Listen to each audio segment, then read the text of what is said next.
Hey, this is Wes, W3KW. Welcome to the Shack. Today is the continued saga of the inability to get the BFO on the Hallicrafters SX-140 operational and clearing up single sideband and CW. It just sounds muddy and terrible. And I'm going to try and realign the IF, which I hadn't done since replacing the BFO selectivity potentiometer, which if you followed this project, you know the trace was destroyed on the other one, and I didn't know it. I just thought it wasn't working great and needed an alignment. But with the new pod in, there is a nice smooth change in audio, and all the voltages on every single tube is within 5 or 10% of the expected number, well within that. So I've checked every single component in here, replaced all the capacitors. I've aligned the bands, the band ends, and that all works very, very well. I'm going to attempt to realign the IF and see if the increase in amplitude might help with the regenerative BFO selectivity, if I said that right. Anyway, throw it in the comments if I didn't. Anyway, so let me show you in the manual what we're going to do. All right, here's the manual for the SX-140. Now, there's two methods for doing both the IF alignment and the oscillator alignment. This is if you just merely use a crystal that you may have. I don't have a 1.65 kilocycles or kilohertz crystal, so I'm going to attempt to use my signal generator instead, which is method 2. Let's flop over here. IF alignment method 2. So you need a signal generator, an output meter. I'm going to use my Simpson 260, a 0.02 microfarad capacitor, an alignment tool. Let me show you that. I keep it in a double secret location right here, and you've seen this before. That's right, the sacred alignment tool, the one I could never find when I was looking for them. Maybe it was COVID, I can't remember. But it was so hard to find just the right one after buying like 7 of them that were wrong, even though this is seemingly very common. Anyway, I keep it right there so I don't lose it. So here's the alignment tool we're going to use for the IF cans. All right, I have most of this set up, but the signal generator, output meter, again, the 260p, the capacitor, the alignment tool. The antenna is removed. I've preset the controls, which basically cranks everything and turns the selectivity BFO all the way down or counterclockwise. And we connect the high side of a 0.02 microfarad capacitor from the oscillator or the signal generator to pin 2 of the oscillator mixer tube, V2A. I'll show you that here in a second. We'll set the generator to 1.65 MC, which is megahertz. I'll show you that. And then we'll connect the meter across the output signals and turn on the 400 cycles per second audio. And then we'll do the top of the can, bottom of the can, top of the can, bottom of the can for T3 and T2 using the sacred alignment tool and peak using the meter. Now I have the speaker plugged in right now, which gets pretty loud. I'm going to unhook it after I let you hear how that goes. All right, here's my Agilent 8648A signal generator. This thing is really a fantastic tool and not too expensive for the shack. If you get the opportunity to grab one and you're a tinkerer, definitely get it. Anyway, so we're at about minus 60 dB or so, pretty low signal. We're at 1.65 megahertz. The modulation source is set at 400 megahertz.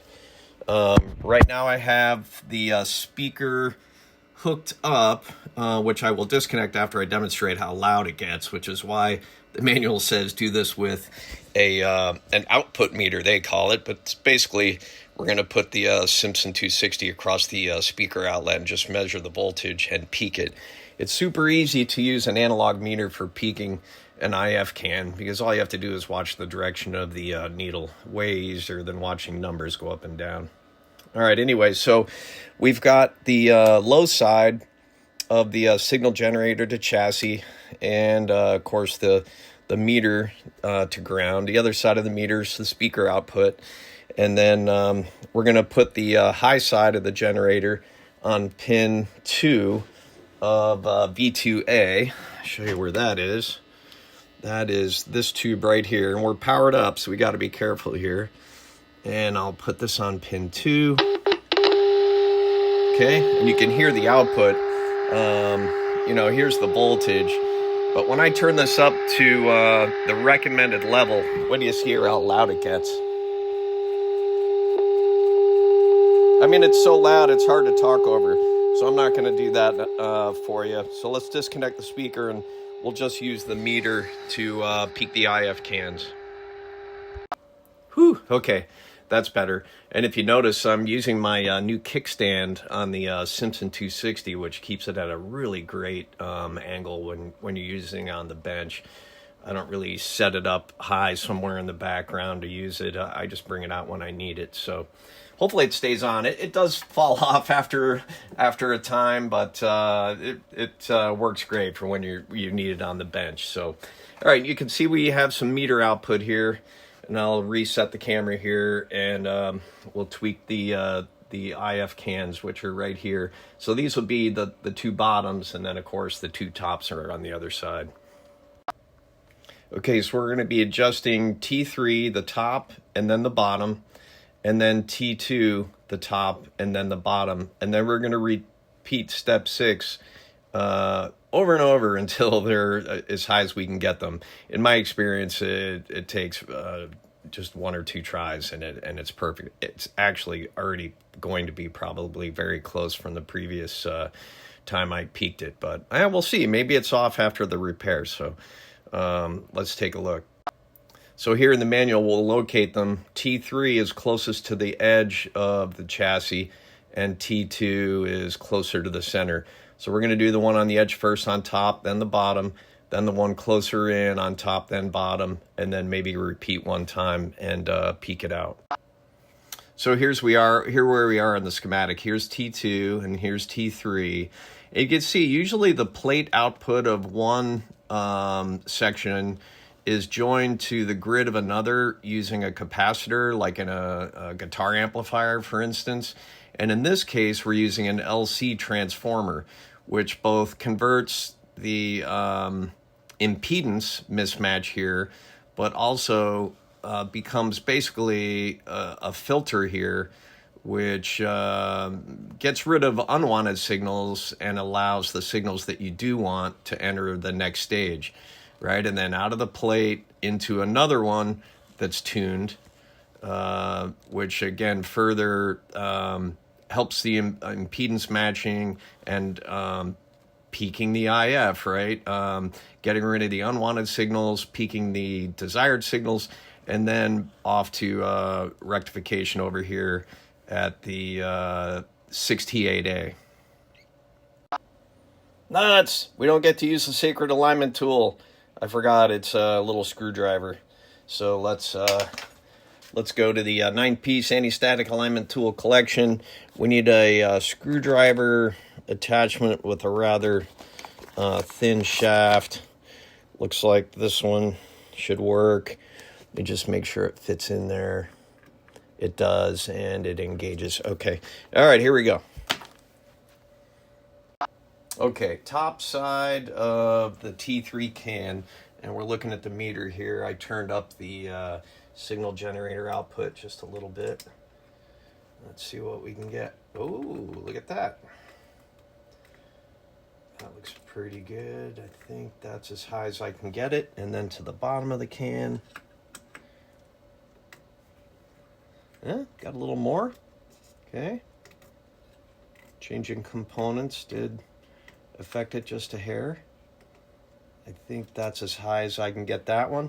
Now we'll go to the top of the other can T2.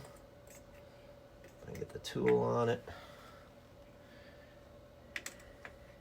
The other way. That already was peaked. Yeah, it's as good as I can get it. And the other side. was already peaked as well. Yeah, anything I do takes it down. All right, I'll just recheck the other can for the directions. It says to do it twice, but I really honestly, I think we're kind of there. Yeah, anything I do decreases the level. Let's see.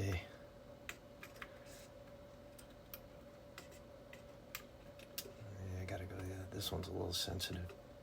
Okay, that's about it. Right there. I can't make it any higher.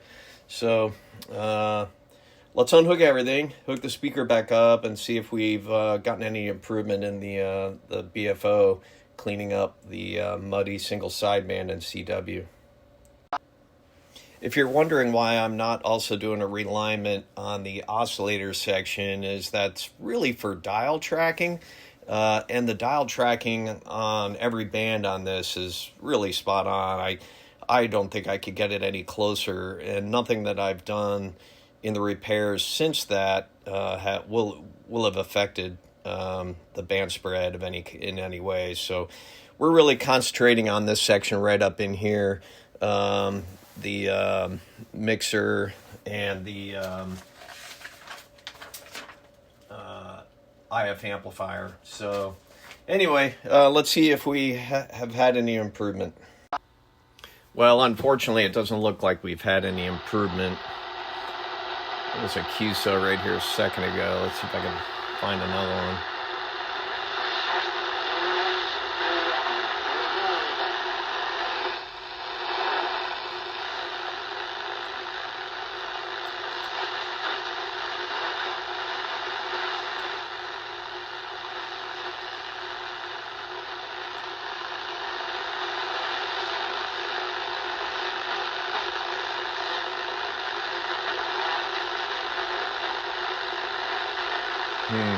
Just can't pull anything out. See if we can find some CW. Hear how you clearly hear CW happening, but there's no tone. You hear that? So we have no BFO is the issue still. So at least that narrows it down. If you have any ideas, let me know. I'll continue to work on this. I don't want to dedicate too much time to it, but I jump in for about 10 or 15 minutes every once in a while and see if I can't track down any screwed up components or voltages. But kind of sort of out of ideas here. But I'm pretty sure we have no BFO. Otherwise, we'd have some CW. So anyway, thanks for joining me in the shack this morning. I hope you enjoyed seeing how alignments are done, at least IF alignments. And we'll see you again on another video real soon. Thanks for joining me in the shack. This is W3KW.